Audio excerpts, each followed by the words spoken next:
पूछा जाता है कि अल्लाह ताला जब नाराज़ होता है तो वो क्या करता है। तो मैं अक्सर कहता हूँ कि जब खुदा आपसे नाराज़ होता है तो वो आपसे रिज़्क नहीं छीनता, बल्कि वो आपसे सजदे की तौफीक छीन लेता है।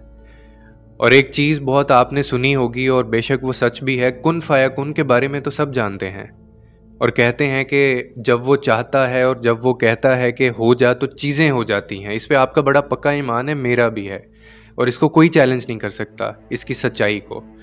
लेकिन क्या आप जानते हैं कुरान में एक और आयत भी है जिसका मफहूम कुछ इस तरह से है कि अगर वो ना चाहे तो तुम चाह भी नहीं सकते हो, अगर वो ना चाहे तो तुम चाह भी नहीं सकते। इसी चीज़ के लिए अब आपको मैं एक वीडियो दिखाने लगा हूँ। शायद ही आपने वीडियो सोशल मीडिया पे पहले देखी हो, आपकी आसानी के लिए मैंने उर्दू सबटाइटल इसमें लिखे हैं। गौर से सुनिएगा और बहुत ध्यान से देखिएगा और वीडियो का मकसद समझने की कोशिश कीजिएगा, जिसके अंदर आपको ये एहसास होगा कि अल्लाह ताला की रज़ा से और अल्लाह ताला की मर्ज़ी से सब कुछ होता है। और जब वो अपने बंदे से नाराज़ होता है तो क्या करता है, और जब राज़ी होता है तो क्या करता है।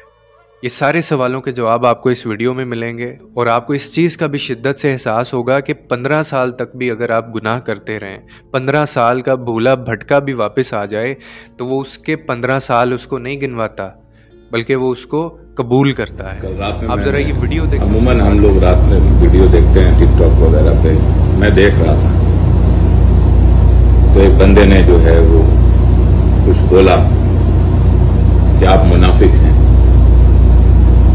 अगर आप फजर की नमाज नहीं पढ़ते। लेकिन उसने बोला था कि ये हदीस है,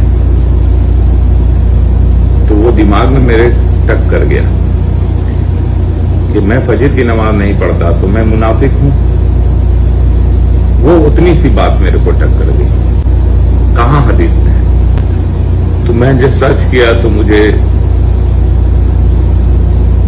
सही बुखारी में मिला, मुस्लिम में मिला, 1382 नंबर की हदीस है कि हुजूर सल्लल्लाहु अलैहि वसल्लम ने फरमाया, मतलब मुनाफिक हैं उन पर फजर की नमाज और ऐशा की नमाज भारी होती है। नहीं, 15 साल से मेरी ये रूटीन थी कि हम ड्यूटी पे 8 बजे 7 बजे आते हैं तो 1 घंटा पहले अलार्म लगा के उठते हैं, नमाज पढ़ते आते हैं। 15 साल से मैंने कभी फजर की नमाज नहीं पढ़ी।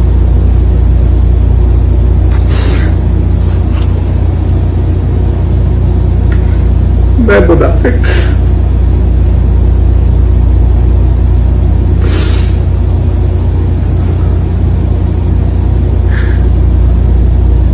फिर मैंने रात में जो है अल्लाह से बात की कि अल्लाह मुझे कल सुबह फजर की नमाज में उठा देना, मैं अलार्म नहीं लगाऊंगा, मेरा वही अलार्म रहेगा 7 बजे का। अल्लाह ताला ने मेरी दुआ सुनी, फजर में नहीं तहज्जुद में उठा दिया। मैंने अल्लाह का शुक्र अदा किया, तहज्जुद की नमाज पढ़ी। वीडियो देखी, उम्मीद है आपको इस वीडियो में जो मैं आपको बताना चाह रहा था वो समझ आ गया होगा कि एक ही ज़ात है, एक ही कुव्वत है और एक ही अल्लाह जो इस पूरी कायनात में सारी चीज़ों को कंट्रोल करता है।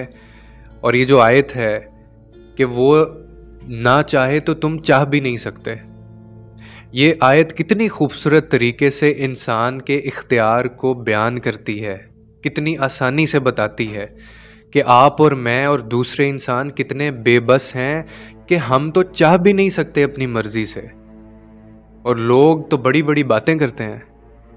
आपको क्या लगता है आपकी ज़िंदगी में जो कुछ है ये एक इंसिडेंट है? ऐसा नहीं है, इसका कोई ना कोई मकसद है। आपका किसी से मिलना, मुझे सुनना या मेरा किसी से मिलना, ये सब लिखा होता है और ये उसकी रज़ा से होता है।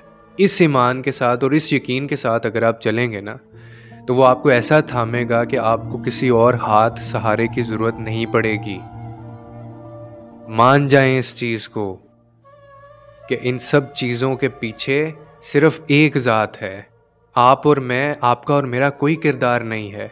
हम तो अपनी मर्जी से चाह भी नहीं सकते, हमने करना तो दूर की बात है, हम चाह भी नहीं सकते। दूसरों के लिए आसानियां पैदा कीजिए, रब आपके लिए आसानियां पैदा करेगा।